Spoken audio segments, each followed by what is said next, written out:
عورت کے پستان چوسنے کے زبردست فائدے کیا ہیں، یہ ساری معلومات جانیے ہماری آج کی اس ویڈیو میں۔ بسم اللہ الرحمن الرحیم۔ السلام علیکم ورحمۃ اللہ۔ ناظرین، عورت کے پستان چوسنے سے مرد کا بہت ہی گہرا تعلق ہوتا ہے۔ ہر مرد کی بہت زیادہ دلی خواہش ہوتی ہے کہ وہ عورت کے پستان چوسے اور ان کو ہاتھ لگائے۔ اس سے مرد کے جنسی لذت میں اضافہ ہوتا ہے۔ عورت کے پستان چوسنے سے عورت بہت ہی جلدی گرم ہو جاتی ہے اور عورت کی دلی خواہش ہوتی ہے کہ مرد بہت جلد ہی اپنا نفس اس کے اندر داخل کرے۔ پستان چوسنے سے مرد بہت جلدی گرم ہو جاتا ہے اور اس کی جنسی خواہش پہلے سے زیادہ دگنی ہو جاتی ہے۔ محترم ناظرین، شوہر کے لیے اپنی بیوی کا پستان کو منہ میں لینا اور چوسنا جائز ہے، البتہ اگر دودھ آنے لگے گمان ہو تو پھر ایسا نہ کرنا چاہیے، کیونکہ پستان سے دودھ نکلنے پر مرد کے حلق میں جانے کا اندیشہ ہے اور بیوی کا دودھ پینا حرام ہے۔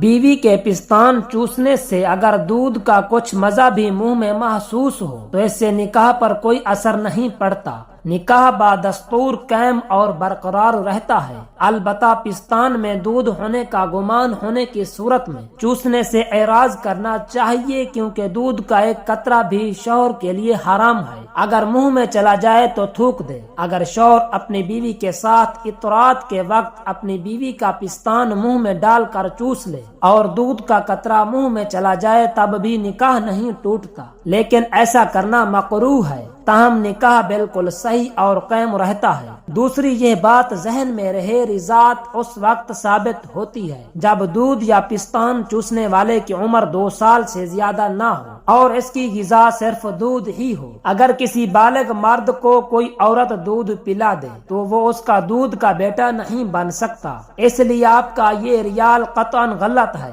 کہ اس طرح آپ کا شوہر آپ کا بیٹا بن چکا ہے۔ یہ سراسر شیطانی وسوسہ ہے، یہ ہے ہی غلط اندازہ۔ آپ کا نکاح بہرحال اور قائم ہے، شیطان کے پیچھے لگ کر گھر کا سکون تباہ نہ کریں، تاہم آئندہ اپنے شوہر کو محتاط رکھنے کی کوشش ضرور کریں۔ عورت کا دودھ اگر منہ میں چلا جائے تو کیا نکاح ٹوٹ جاتا ہے؟ مباشرت کے وقت عورت کے پستان چوسنے یا چومنے میں کوئی حرج نہیں، لیکن خیال رہے کہ دودھ حلق میں نہ جائے۔ اگر حلق میں دودھ آ گیا تو فوراً تھوک دے۔ جان بوجھ کر دودھ پینا ناجائز و حرام ہے۔ صحبت کے وقت اپنی بیوی کے پستان منہ میں لینا جائز ہے، بلکہ اچھی نیت سے ہو تو ثواب کی امید ہے۔ ہاں، اگر عورت دودھ والی ہو تو ایسا چوسنا نہ چاہیے جس سے دودھ حلق میں چلا جائے، اور اگر منہ میں آ جائے اور حلق میں نہ جانے دے تو حرج نہیں کہ عورت کا دودھ حرام ہے، نجس نہیں۔ کچھ لوگوں میں یہ غلط فہمی ہے کہ دوران جماع اگر عورت کا دودھ مرد کے منہ میں چلا گیا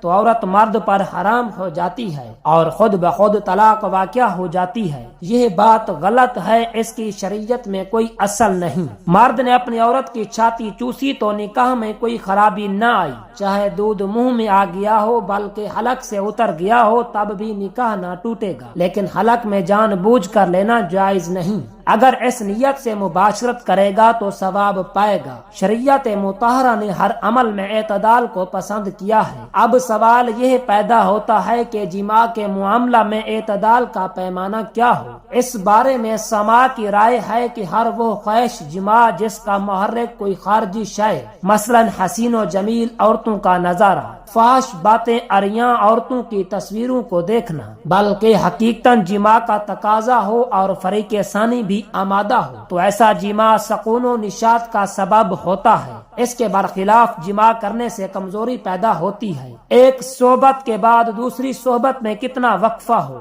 حد سے زیادہ مباشرت کرنے سے مرد اور عورت دونوں کے لیے نقصان ہے۔ بالخصوص زیادہ صحبت سے مرد کی صحت پر زیادہ اثر پڑتا ہے۔ صحت کی کمزوری پھر طرح طرح کی بیماریوں کا باعث بنتی ہے۔ اکثر شہوت پرست عورتوں کے شوہر مسلسل مباشرت کی وجہ سے اپنی صحت کھو بیٹھتے ہیں، اور صحت کی کمزوری کی وجہ سے جب وہ عورت کی پہلے کی طرح خواہش کی تکمیل نہیں کر پاتے اور عورت کو جب عادت کے مطابق تسلی نہیں ہو پاتی تو وہ پھر پڑوس اور باہر وہ چیز تلاش کرنے کی کوشش کرتی ہے اور پھر ایک نئی برائی کا جنم ہوتا ہے۔ خاوند اور بیوی سے متعلق کچھ معلومات آپ کے سامنے پیش کرنے جا رہا ہوں۔ تمام دوستوں سے گزارش ہے کہ میری ویڈیو کو مکمل دیکھیے گا محترم ناظرین، آپ سے بیوی کے تعلقات میں کچھ ایسے ایمان ہیں جن کو ہم معمولی سمجھتے ہیں، جو شریعت میں سنگین جرم ہیں۔ کبھی کبھار لگتا ہے یہ بے حیائی کی باتیں ہیں، لیکن یہ بے حیائی نہیں ہے بلکہ یہ شریعت کا علم ہے، جس کا ہمیں پتہ اور معلوم ہونا چاہیے کہ ہم بستری کس طرح کی جائے اور ہم بستری کا اسلام میں طریقہ کار کیا ہے۔ اسلام میں ازدواجی تعلقات کو پاکیزگی اور محبت کے ساتھ انجام دینے کا حکم دیا گیا ہے۔ شوہر اور بیوی کے درمیان ہم بستری کے دوران کچھ اعمال حرام قرار دیے گئے ہیں تاکہ تعلقات حدود شرع کے مطابق رہیں۔ جماع کا ایک ادب یہ ہے کہ پہلے عورت کو پیار و محبت اور بوس و کنار کے ساتھ مانوس کر لیا جائے اور ایسی صورت اختیار کی جائے جس سے وہ بھی آمادہ جماع ہو جائے۔ عورت کو میل کرنے اور اس کی خواہش ابھارنے کی بہت سی صورتیں ہیں جو عورتوں کے مزاج و احوال کے اعتبار سے مختلف ہوتی ہیں، مثلا پیار و محبت کی باتیں کرنا، بوس و کنار کرنا وغیرہ وغیرہ۔ طبا نے لکھا ہے کہ عورت میں جنسی خواہش